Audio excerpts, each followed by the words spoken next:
Real quick before we jump into this video, I just want to let you guys know we have a ton of work for it hats back in stock, as well as all of our key tags. And because I really want to test out our new website and our ability to push out orders as quickly as we can, I'm going to be offering cash to every order that comes in the next 24 hours, excluding only decal orders, because I make those and we get backed up and it sucks making them. So any hats, key tags, shirts, beanies, whatever it may be that you guys order in the next 24 hours, there will be cash thrown in with your order. Make sure you check it out. All you gotta do is click the link right there or the one down in the description after the video. What's up and good morning, guys. Welcome back to another video. As you can see, we got all of Bryant's Cognito lift kit pieces as well as his McGoy's track bars that we're going to be running up to our good buddies over at Swift Powder Coating today. And obviously, as you guys know, I have been pretty much daily driving the LLY here since I've had to drop my truck off at California Auto Works to get the tailgate fixed for the OBS. And the more I drive this truck, the more I like it, but the more I'm like starting to realize some things. We'll get into some of those things in a little while, but one of my biggest issues, and I mean, every time I get in the truck, I have to do this. It might seem trivial, but this truck has like the user preferred seat positioning.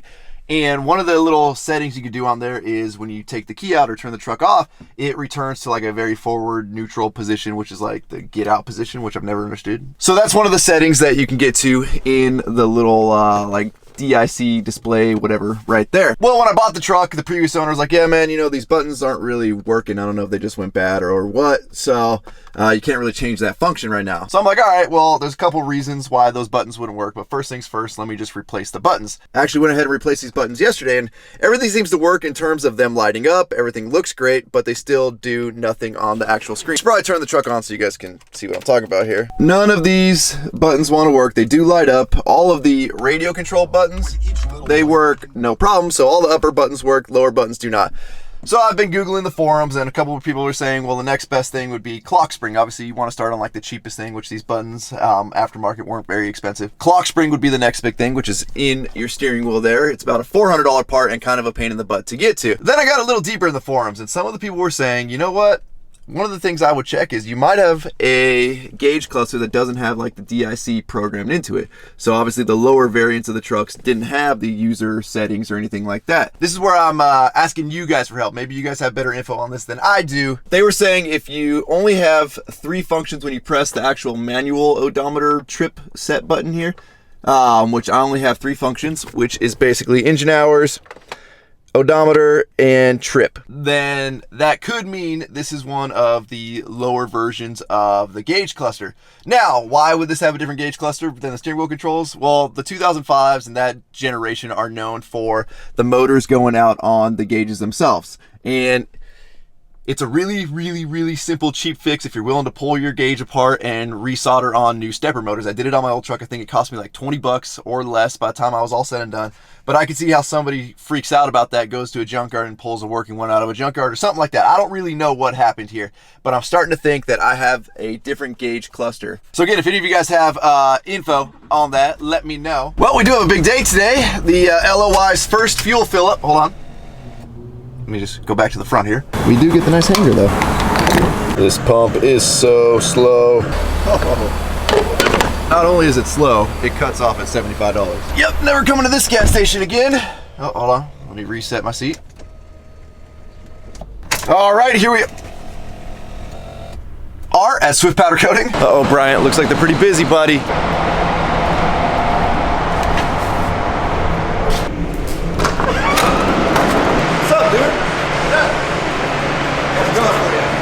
BL01. There it is. That's the color. This is Tiger? Yeah. So Tiger's a better powder coat. Tiger's a better powder coat. So the color that Bryant went with is, what is this company? Cardinal. Cardinal, which Bobby's saying, right. Yeah, it's all right. It's just if you're gonna, most of those. If you're gonna do it, go with the right stuff, right? Right. And it looks like that's the exact color. I mean, I think that's close enough. I don't really know if I'm supposed to make this decision, but I'm gonna make that decision for him. We'll just go with that then. Dang, bro, this thing brand new or what? God, this thing's cute. I like it.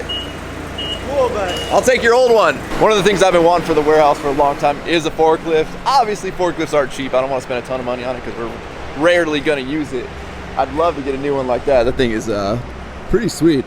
I don't know who the heck Unicarriers is or whatever the manufacturer is of that, but one day, the right deal will come across. We also don't have a whole lot of room to store a forklift.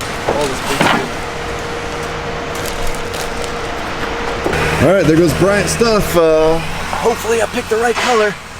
Sorry, Brian, if it's not what you wanted.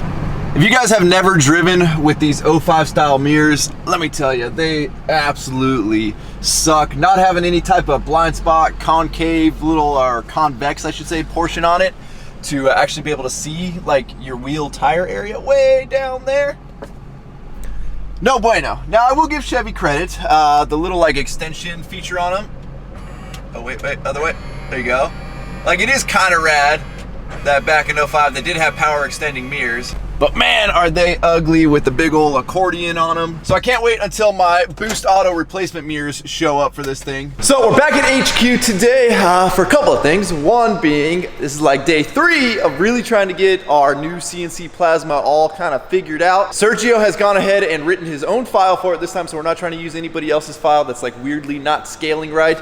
And hopefully, we can make this thing like actually cut out something important today instead of like hand-drawn squares that we've been doing. Looks like today's a busy day for deliveries. We got delivery truck, delivery truck, delivery truck, delivery truck.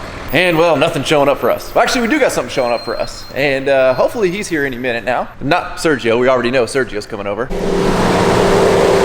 Fern, this thing's overheating. Fern, what happened, dude?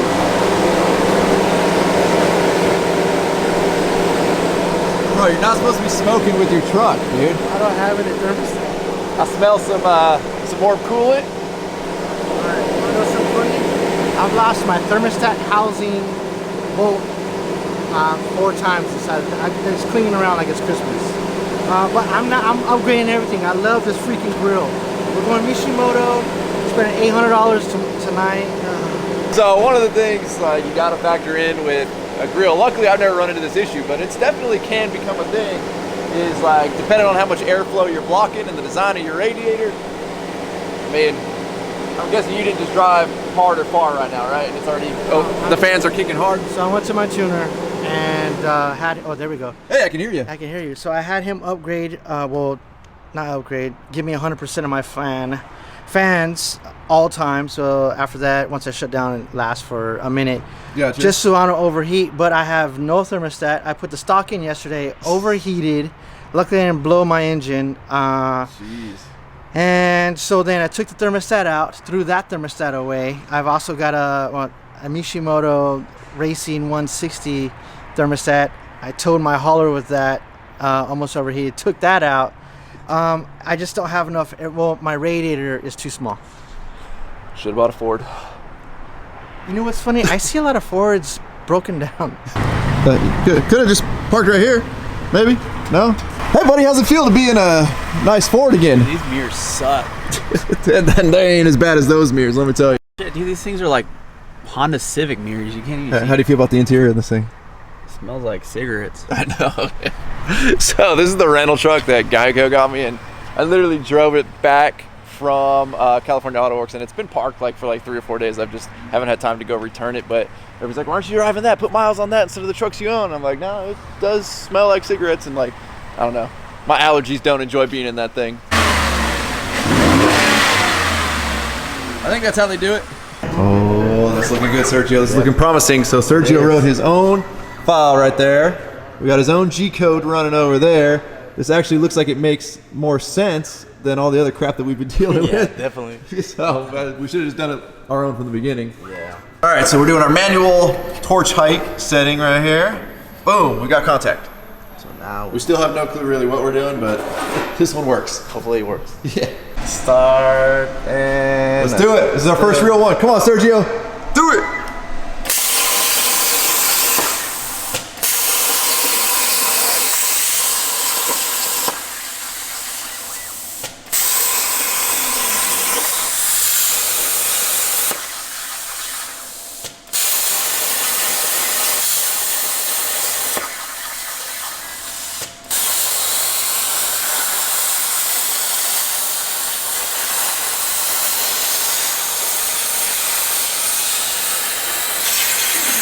Hey Sergio, go in there and get it. How'd she look? How'd she look for our first piece?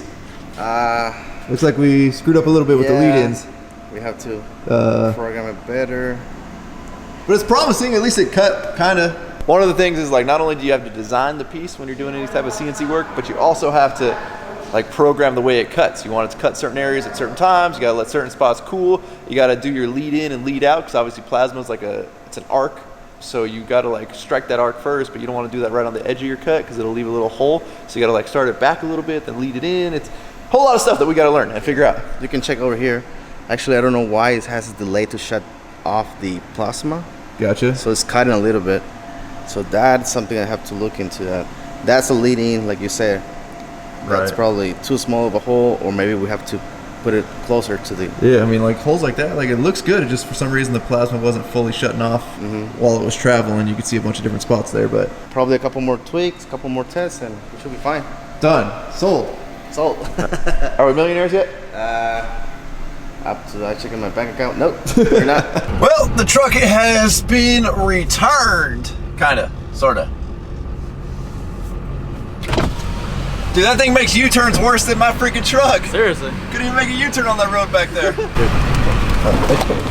Okay, you can just sit on that. That's cool. Get comfortable, Chris. Get comfortable.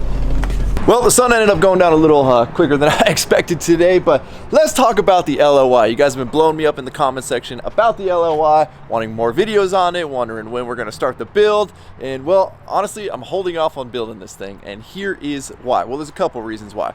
One of the main ones was I kind of screwed up in overlooking this thing. When I bought it, it was a bright sunny day. If you guys know, on white paint, like it's hard to see paint imperfections. And we also, the place I bought it from, the guy lived down kind of like a muddy dirt road. So I saw a lot of like little splotches of mud and stuff up in, like, I guess on the little whatever door area right there, basically anywhere like your tire would throw some mud. So I figured like, all right, there's just a couple little mud splashes, no big deal. And then really the only like imperfections in the paint I had seen were in the hood, which obviously, you know, this big old flat nose right here has taken some rock chips over the last few years, as well as you can see some of the little cheap, crappy touch-up paint jobs that were on there. So I knew when I bought the truck that this needed to get repainted. So probably a hood repaint, no big deal. Then the first time I ended up washing this thing, I went to go scrub off said mud down here and realized like, nah, those are all rock chips on there. So while yes, some of this is mud, I'll wipe it real quick for you. You can see all of that is rock chipping. Then you start looking a little further down, you see there's a big rock ding right there. Again, I don't know how much of this is going to show up on camera because, well, it's really even hard to see in person. And then worst of all, the truck was sitting like, you know, it's kind of low as is right now. But I had it up in an elevated driveway and I was walking up the driveway from below it and I started noticing like some little ripples, like consistent ripples in the door. You're not gonna be able to see it right now. And what I think happened was somebody went to remove the trim and was just yanking on the door trim that went over here, so it kind of put little creases in the door as it goes. Well, let's just add to that. Also, this I did notice when I bought the truck. There's a nice big line of touch-up paint there, as well as a little dent and some touch-up paint there. So kind of really buying this truck, I anticipated at least one bedside and the hood were gonna have to be painted. But in like the next week or so, I started walking around the whole thing and I'm like, oh man, like it's almost every panel has something to where in my mind it needs a full new paint job, like, or maybe not full paint job, but every panel needs some type of body work and paint done to it and then blended in, or however the pros do it. So one of the main reasons I've been holding off on building this thing is I'm not going to touch it. I don't want to put a lift kit, nice wheels and tires on it, and then it has to go to the body shop and there's a risk of overspray or anything like that, or it's harder to mask off. So my actual plan is, I mean, I wasn't planning on this, but now that my Ford has to go back to California Auto Works, I plan on, when I get the Ford picked up, I'm going to drive up there in the LOI, drop it off at California Auto Works, and just let it get a full paint job, which will be good because we're going to be doing some color matching, like the mirrors that are going to be coming from Boost Auto and a couple of other things. So again, I didn't anticipate having to do a full paint job on this truck, but it's just the right way to do it. Another reason that I have not done anything to it is because I don't exactly know the style that I want to go. We could go like, you know, not super show trucky, but decent sized lift, wheels and tires. We could go long travel, but if we go long travel, ain't no point in doing a full paint job. We can go like about this stance or maybe a little bit taller with some like wide wheels and tires. Like these things look sick, because I don't know if it's more of a drag truck look, but I've seen a few. I actually saw one today and they just look awesome. Chris, what do you think we should do? Pre-runner. You want to go pre-runner? You pay for a suspension, I'll pay for everything else. Go hit up Dirt King. Oh, Dirt King's gonna hook us up? Yeah. I don't know, I'm looking for some input from you guys. What do you guys think we should do with this build? I've never had anything that's not, I mean, I guess the Ford's kind of not that lifted. It's still a 6-inch lift, but I think we just rip off the suspension, put it all brand new, all fresh. I mean, this is, I don't even know, 2005, 15-year-old suspension. So it rides like 15-year-old suspension. It definitely needs something. I think they just cranked the torsion keys in the front to get this thing level. So I'd love to get a nice, good ride on it, keep it a little bit taller than this, throw some fat wheels and tires on it, and just make it fast. That'd be cool. But then, I don't know. I want to get rid of these things right now. Well, those do need to go. Obviously, you know, my main plan is we will be doing a lot of color matching. We'll be getting rid of the big old amber cab lights. We'll be swapping those out, swapping headlights, swapping tail lights, ideally color matching all the door handles, all that type of stuff. So there's going to be a lot of paint work going into it. What do you think, man? As you stare out through this doorway, what comes to mind, Christopher? I think we should lower it. You want to lower it? Yeah. I ain't going lower. Why not? Not my style. We did that once. We did that with the Tahoe. That's it. Oh, and while we're here, we should probably be a good time to compare colors there, because Brian is going to be leaving his upper control arms, the Incognito upper control arms, on this lift kit that are already powder coated in that other powder that Swift recommended we not use, but you can see right there that is pretty much the exact same color. So I think they're going to be okay. And I mean, considering he did spray paint his calipers there, so that's a completely different color. But yeah, guys, mainly that's the reasons. Those are the reasons I have not started the LOY build. Once it gets painted, then I think things are going to start to move a little bit quicker. Oh, and I hear somebody creeping up behind me, and that is, of course, the shop horse. Well, hello. Hello, horse. Gunnar got the night off, so we got the shop horse tonight. Are you excited? You going to go to work? You ready? No? Okay. And then, well, clearly we're still running into CNC plasma issues, so we're really trying to get all this dialed in, figured out. The problem is right now we're using Sergio's computer, but the plasma's over here. So I haven't personally done any of the programming or any of the drawing, which like I wish I could just sit next to this thing and do it all night long. So I need to buy another computer tomorrow that we can just run dedicated for the CNC plasma, especially because what we're using with him is a Mac that's running Windows software on it. So we think there's a little glitch going on there. I don't really know. I have quite the newfound respect for anybody that has ever gone to school for running CNC machines or anything like that. There's a lot to it. But with that, guys, we're gonna wrap up this video. As always, thank you guys so much for watching. If you have not subscribed already, please click the subscribe button now that you do not miss out on any future content. Don't forget to give this video a like and a thumbs up. Don't forget to check out workforapparel.com.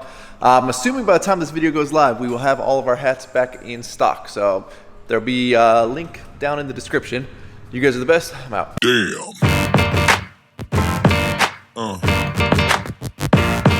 Yeah.